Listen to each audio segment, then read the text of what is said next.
नमस्कार, मैं हूं विद्यासागर। स्वागत है आप सभी का न्यूज वन इंडिया में। और बुलेटिन में सबसे पहले बात गाजियाबाद से खबर आ रही है। मिथिलेश कुमार का तानाशाही पूर्ण रवैया प्राइवेट अस्पतालों के डॉक्टरों को धमका रहे हैं। आपको बता दें कि स्वास्थ्य अधिकारी आईएमए गाजियाबाद ने स्वास्थ्य मंत्री को पत्र लिखकर यह शिकायत की है। नगर स्वास्थ्य अधिकारी मिथिलेश कुमार पर शोषण का आरोप लगाया गया है। प्राइवेट अस्पताल डॉक्टरों का शोषण किया जा रहा है।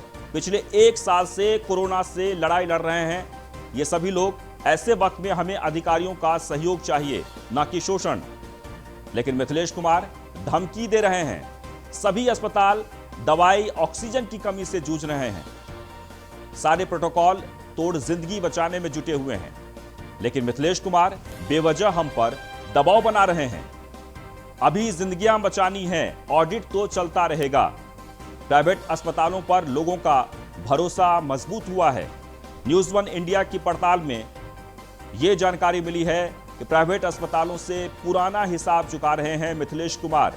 प्राइवेट अस्पतालों पर दबाव बना रहे थे मिथिलेश कुमार।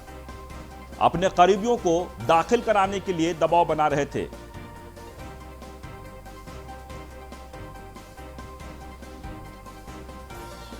और यादराम भारती जुड़ गए हैं इस वक्त हमारे साथ। हमारे संवाददाता, इस पूरा जो मामला है, क्या मामला है, किस तरीके से चल रहा था?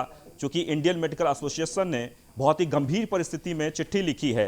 हम विस्तार से जानते हैं यादराम भारती से। यादराम, बताइए क्या शिकायतें मिली थी जो चिट्ठी लिखनी पड़ी? देखिए, जो नगर स्वास्थ्य अधिकारी के पिछले काफी समय से विवाद में और कोरोना से पहले भी लगातार इनके ऊपर घोटालों के जो आरोप हैं वो लगते रहे हैं। और अब इंडियन मेडिकल एसोसिएशन ने इन पर आरोप लगाया है कि ये लगातार ऑडिट के नाम पर डॉक्टरों का शोषण कर रहे हैं और जो अस्पताल हैं उनको धमका रहे हैं।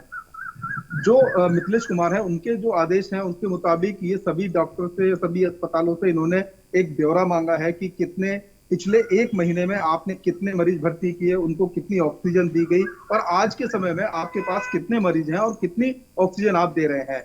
हमारी जो आईएमए के अधिकारी हैं उनसे बात ही, उनका कहना है कि ये बिल्कुल सही है कि जानकारी मांगनी चाहिए, लेकिन ये सही समय नहीं है इन बातों का। सबसे जरूरी है जो मरीज हैं उनकी जान बचाना, लेकिन जो डॉक्टर हैं वो इस बात पे ध्यान न दे करके वो अलग चीजों पर ध्यान देते हैं। मैं आपको बता दूं कि आईएमए का कहना है कि जब सभी अस्पतालों पर नोडल अधिकारी नियुक्त हैं, लगातार एसडीएम एडीएम लगातार निरीक्षण कर रहे हैं और बेड की और साथ ही जो ऑक्सीजन है उसकी जो रियलिटी चेक है वो लगातार कर रहे हैं। ऐसे में इस तरह का आदेश वो कहीं ना कहीं लोगों को परेशान करने वाला है, अस्पतालों को परेशान करने वाला है। यानी कि जो पर्सनल खुंदक है। जी बिल्कुल यादराम, जैसे कि आप कह रहे हैं कि जो व्यक्तिगत जो वहां पर बातें हैं, जो दुश्मनी है पहले की, वो इस वक्त देखने को मिल रहा है। ये हम नहीं बल्कि आईएमए की तरफ से कहा गया है। चिट्ठी लिखकर बताते स्वास्थ्य मंत्री को यह अवगत कराया गया है कि इस वक्त जिंदगी बचाना ही बहुत जरूरी है। और पूरा जो तंत्र है स्वास्थ्य महकमे का, खासकर प्राइवेट अस्पताल जो है, वो भी इसमें जुटे हुए हैं और इसलिए उन्हें शोषण न किया जाए, परेशान न किया जाए। इस वक्त ऑडिट करने का समय नहीं है। जानकारियां जरूरी है, जानकारी मिलेगी भी, लेकिन इस वक्त नहीं। इस वक्त हमारा जो सबसे पहले जो हमारी जरूरत है वो ये कि कोई भी अगर मरीज अस्पताल में भर्ती होता है तो उसे आप मेडिसिन दीजिए, उसे ऑक्सीजन उपलब्ध करवाइए और उसका इलाज करिए ताकि उसकी जिंदगी बच सके। यादराम भारती, आखिर ऐसा क्यों हो रहा है? क्या आपने मिथिलेश कुमार से बात करने की कोशिश की? क्या उन्हें किसी ने निर्देश दिया है? सरकार की तरफ से कहा गया है ये करने के लिए इस वक्त? देखिए विद्या जी, मैं आपको बता दूं कि अगर मिथिलेश जी फोन उठाते तो शायद ये नौबत ही नहीं आती। और पिछले काफी समय से लोगों की, यहाँ तक कि जो बीजेपी के पार्षद हैं, निगम के पार्षद हैं, उनकी लगातार ये शिकायत है कि मिथिलेश कुमार फोन नहीं उठाते। और चूंकि उनके पास बेड दिलाने का भी चार्ज है, इस वजह से कई बीजेपी के पार्षद ये आरोप लगा चुके हैं कि उनसे काफी समय से गुहार लगाई जा रही है बेड की, और लेकिन वो उपलब्ध नहीं करा पाए और जिसके अभाव में उनके जो मरीज हैं वो दम तोड़ रहे हैं। उसके अलावा अगर किसी हाई प्रोफाइल व्यक्ति की बात की जाए या किसी जनप्रतिनिधि की बात की जाए, अगर उनको बेड चाहिए तो बेड तुरंत अवेलेबल हो जाता है, लेकिन जो आम जनता है उनको लेकर जो कोशिश मिथिलेश कुमार की तरफ से होनी चाहिए वो दिखाई नहीं देती है। तो बीजेपी के जो पार्षद हैं, निगम पार्षद हैं, सभी लोग इनसे परेशान हैं। और जैसे कि आईएमए से हमारी बात हुई अधिकारियों से, हमने उनसे पूछा कि अगर मिथिलेश कुमार की तरफ से या इनकी तरफ से कोई दबाव ज्यादा बनाया जाता है तो ऐसी स्थिति में उनका जो कदम है वो क्या होगा। तो आईएमए ने साफ तौर पर कहा है कि चाहे वो कितना भी दबाव डाले, कितनी भी धमकी दें, कितना भी शोषण के,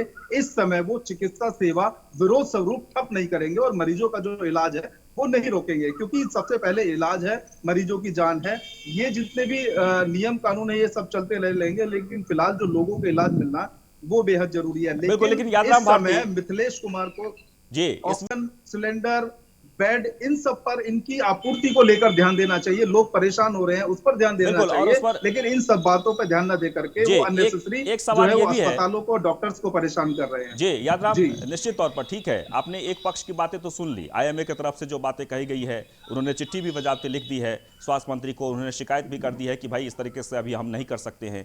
लेकिन एक और पहलू है इसमें ये कि सरकार को बहुत जगहों से ये शिकायत मिल रही थी कि प्राइवेट अस्पतालों की मनमानी चल रही है। जो आम दिनों में 5,000 रुपये में जहां बात बन जाती थी, वहां पर सीधे सीधे 50,000 रुपये वसूले जा रहे हैं। क्या हो सकता है कि सरकार की तरफ से एक संकेत हो? देखिए, बिल्कुल जो आप कह रहे हैं कि जो प्राइवेट अस्पताल हैं उनकी मनमानी भी देखने को मिली। रेमडेसिविर इंजेक्शन का जो बेजा जो उपयोग है या उपयोग ना करना वो भी दिखाई दिया।